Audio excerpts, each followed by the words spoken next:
Dia de Tiradentes e também da Fundação de Brasília. Você acha que isso é casual? Pois não é não, viu? Juscelino Kubitschek pensou e elaborou tudo estrategicamente para dar a ideia de Brasília como a grande capital do Brasil. A cidade construída sobre o cerrado, a ideia de virilidade, masculinidade e arrojo de um jovem presidente corajoso para transportar a capital do Brasil do litoral do Rio de Janeiro depois de 2 séculos para o centro do país. Para quem não sabe, a cidade de Brasília já tinha sido pensada desde a Constituição de 1891. José Bonifácio, lá no Império, no século XIX, já havia dito que havia uma necessidade de transportar a capital, até do ponto de vista estratégico, do litoral para o interior, como uma forma de proteger a capital. E a ideia era de povoar o centro do Brasil,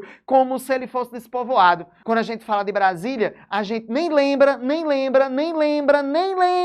que existiam populações indígenas ali, e nem das impactações ecológicas que a construção da capital, da construção da cidade e o deslocamento de centenas de milhares de pessoas causou naquela região. Outra coisa interessante de Brasília é aquela ideia da instituir a ideia de renovação, de novo, de jovem. O velho não presta, o velho não serve. O Brasil é o país da juventude, do moderno, do novo, do arrojo, velho, ultrapassado, não serve. O Rio de Janeiro é uma cidade corrupta, o Rio de Janeiro é uma cidade feia, o Rio de Janeiro é uma cidade de velhos hábitos políticos que agora, com a nova capital, o centro do Brasil, tudo será melhor, tudo será renovado. O Brasil agora será um país do desenvolvimento e do progresso. 50 anos em 5. E aí se constrói Brasília e nem se lembra lá, ninguém lembra, não lembra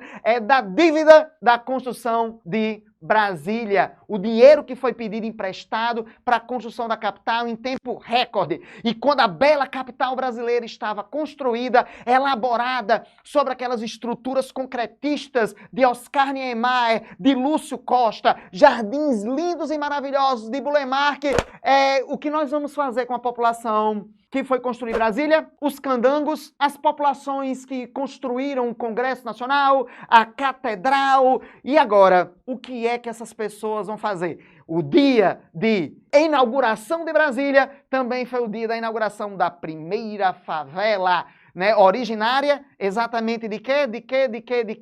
Dos antigos alojamentos dos indivíduos que construíram a nossa bela capital.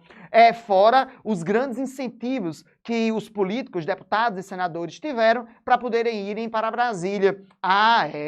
Saírem dos seus estados para serem deputados e senadores no Rio de Janeiro era uma coisa, mas ir para Brasília, eu preciso de uma série de ajudas, de apoios, eu preciso de auxílio terno, eu preciso de moradias, eu preciso de salário disso, de salário daquilo, para exercer a minha função de dedicação ao Estado brasileiro, à sociedade brasileira e ao povo brasileiro. E fora a ideia de Tiradentes, tem mais essa, claro, é o dia de Tiradentes. Dia 21, o grande herói nacional, homem branco, ligado ao Exército, ao Centro-Sul.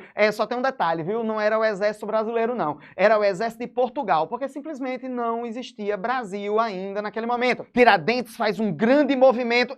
Não faz um movimento, não. A Conjuração Mineira é um movimento natimorto. É um movimento que nunca aconteceu. Ele foi debelado antes de acontecer pela coroa portuguesa, porque teve um doidinho lá, Silvério dos Reis, que em troca de dinheiro, do perdão das dívidas, denuncia todo mundo e todo mundo é preso. Todo mundo não é preso não, só é preso Tiradentes. Era o elo entre o povo e a elite. E Tiradentes vai ser enforcado no Rio de Janeiro, esquartejado, e seus partes do corpo vão ser espalhadas pela cidade de Vila Rica para dar aquela ideia que o poder da coroa portuguesa é absoluto e total. Que eu consigo destruir os corpos, que eu exponho esses corpos em um teatro de horror, de poder absoluto sobre as pessoas, mostrando que aqueles que traem o rei são condenados à morte, esquartejados, e o corpo é deixado para apodrecer e para ser devorado pelos animais. E aí a República, décadas e décadas e décadas depois, transforma Tiradentes no grande herói nacional. Pedro Américo pega essa ideia de Tiradentes. Pedro Américo, sim, aquele pintor que era o pintor da monarquia, aquele pintor que teve seus estudos pagos por Dom Pedro II, o nosso paraibano aqui pertinho do Rio Grande do Norte, o grande Pedro Américo, o pintor do Império. Ele se torna, quando o Império cai, pintor da República. Pelo menos ele tenta. É quando ele faz aquele quadro icônico de Tiradentes, com a cabeça lá de barba, cabelo grande, separada do corpo, as carnes rasgadas e repuxadas por aqueles espetos. E quando você vê aquela imagem que lembra lá o mapa do Brasil, o que é que você se depara? Com aquela ideia do corpo de Tiradentes, é o corpo da nação. Olha, mensagens subliminares na arte. E aquele quadro que foi pintado lá da Itália, mandaram de presente para a República, foi incorporada a todos os livros didáticos, aquela ideia absoluta e total de Tiradentes como Jesus, de Tiradentes como Salvador, de Tiradentes como Messias enviado por Deus para salvar o Brasil dos portugueses.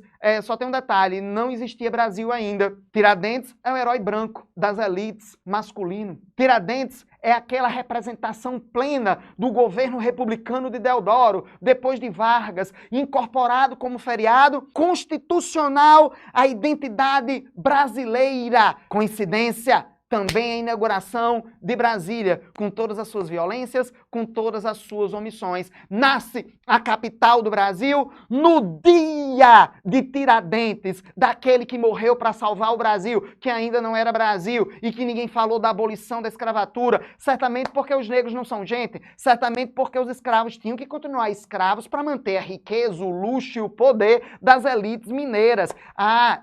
Das elites árcades. Liberdade!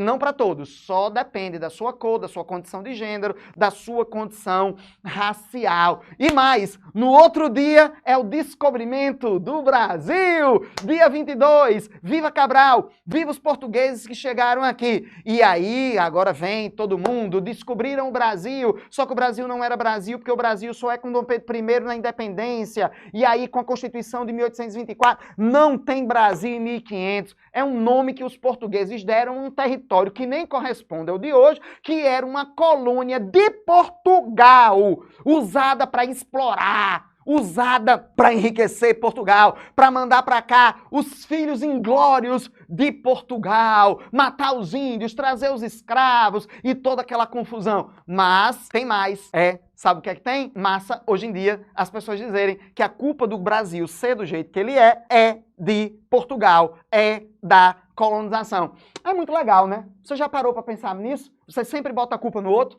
Você sempre bota a culpa nos portugueses, na colonização? A culpa não é nossa. Nós não temos culpa da corrupção, nós não temos culpa da incompetência, nós não temos culpa da irresponsabilidade, nós não temos culpa do Brasil não ser pensado como Estado-nação, nós não temos culpa daqueles discursos de besteira que a gente fica escutando o tempo inteiro. Não! É de Portugal, é da colonização, a culpa é deles. Só trouxeram gente que não prestava. E isso está na genética brasileira. Um negócio chamado complexo de vira-lata. Deve ser outro, porque eu nunca saí latim por aí, não. Mas eu acho que quem disse deve ter exatamente essa ideia de latir por aí, de dizer que é preguiçoso, que é ladrão, que a corrupção é inerente, é do Estado brasileiro. É o brasileiro que é corrupto.